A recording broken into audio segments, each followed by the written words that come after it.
Assalamu alaikum wa rahmatullahi wa barakatuh. Bismillahi ar-Rahmani ar-Rahim. Wassalatu wassalamu ala rasulillahi wa ala alihi wa ashabihi ajma'in. Bienvenue à toi dans le 6e épisode du quart d'heure coranique, ton rendez-vous pour comprendre et méditer le Coran verset par verset. Dans cet épisode, nous allons méditer le 6e verset de la sourate 1 qui se nomme Al-Fatiha, dans lequel Allah, exalté soit-il, dit Ihdina as-siratal mustaqim, que l'on traduit généralement par Guide-nous sur le droit chemin. Ce verset est court, mais il renferme 3 dimensions. Notre besoin vital de guider, la voie unique qu'Allah subhanahu wa ta'ala a tracée, et la sincérité du cœur dans cette demande. Faisons une petite analyse de ce verset. Ihdina ne veut pas simplement dire guide-nous. C'est bien plus profond. Ça a le sens de inspire-nous, oriente-nous, accorde-nous la constance, fais pencher nos cœurs vers la vérité. C'est comme si l'on disait Ô Seigneur, je vais marcher sur ton chemin, mais je n'en ai pas la force sans toi. Conduis-moi, attire-moi, fais-moi aimer ce chemin. Imagine un voyageur dans un désert immense, sans aucun repère. Il n'a qu'une prière aux lèvres. Ô Seigneur, montre-moi la route, amène-moi jusqu'à toi. Voilà le sens de ce que contient Ihdina. Le terme sirat, quant à lui, désigne une voie large et claire. Contrairement au chemin tortueux, il est droit et sans aucune ambiguïté.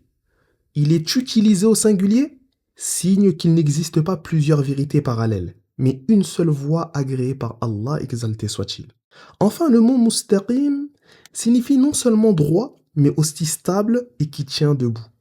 On ne demande donc pas seulement un chemin visible, mais une voie solide qui mène à la stabilité du cœur et des actes.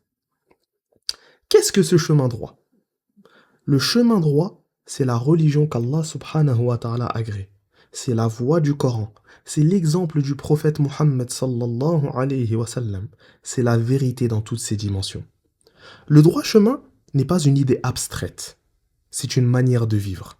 Chaque acte que tu poses, chaque choix que tu fais, peut soit t'en rapprocher, soit t'en éloigner. Quand tu demandes « guide-nous sur le droit chemin », tu demandes une orientation globale de ta vie. Que ta croyance soit droite, que tes actes soient droits, que ton cœur reste droit. Écoute ce hadith qui illustre le droit chemin. Le prophète sallallahu alayhi wa sallam a dit dans un sens rapproché, Allah a donné l'exemple d'un chemin droit. De chaque côté de ce chemin se trouvent 2 murs, dans lesquels se trouvent des portes ouvertes couvertes de rideaux.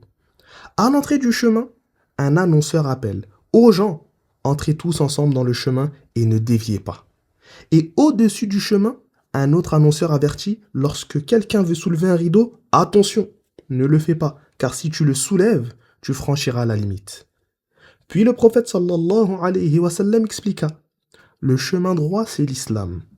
Les murs, ce sont les limites fixées par Allah, exalté soit-il. Les portes ouvertes recouvertes de rideaux, ce sont les interdits. L'annonceur au début du chemin, c'est le Coran. Et l'autre annonceur qui appelle du haut du chemin, c'est l'exhortation d'Allah dans le cœur de chaque croyant.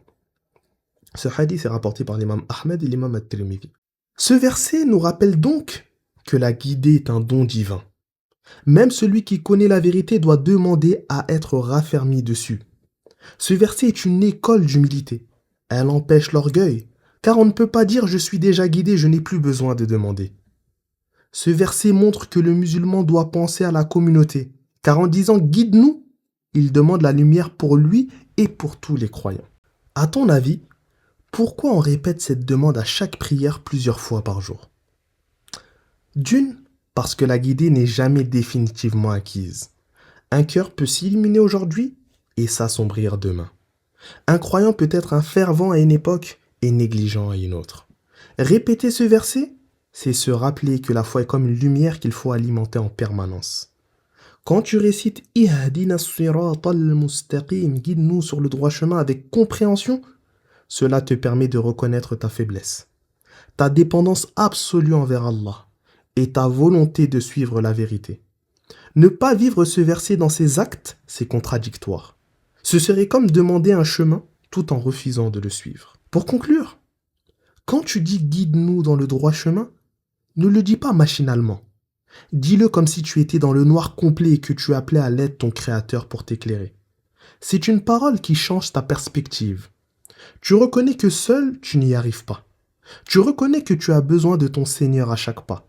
Tu confies ton avenir, ta foi, ton cœur à celui qui guide qui il veut vers la vérité. C'est l'invocation de celui qui veut rester droit ici-bas et c'est notre demande la plus urgente. Cette invocation est celle qui conditionne toutes les autres. Car si Allah exalté soit-il t'accorde la guidée, ta foi est protégée, tes actes trouvent leur sens, ta fin se termine sur la droiture. Qu'Allah exalté soit-il fasse de nous des gens du droit chemin ici-bas et qu'il nous permette de franchir le pont Sirat dans l'au-delà sans aucune difficulté pour accéder au paradis. Amin. Ainsi se termine ce podcast.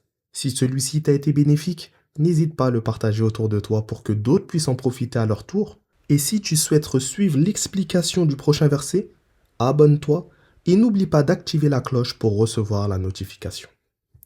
Barakallahu fik pour ton écoute. Allahumma salli ala sayyidina Muhammad wa ala alihi wa ashabihi ajma'in. Subhana rabbika rabbil izzati amma yasifun. Wa salamun ala al-mursalin. Walhamdulillahi rabbil alamin.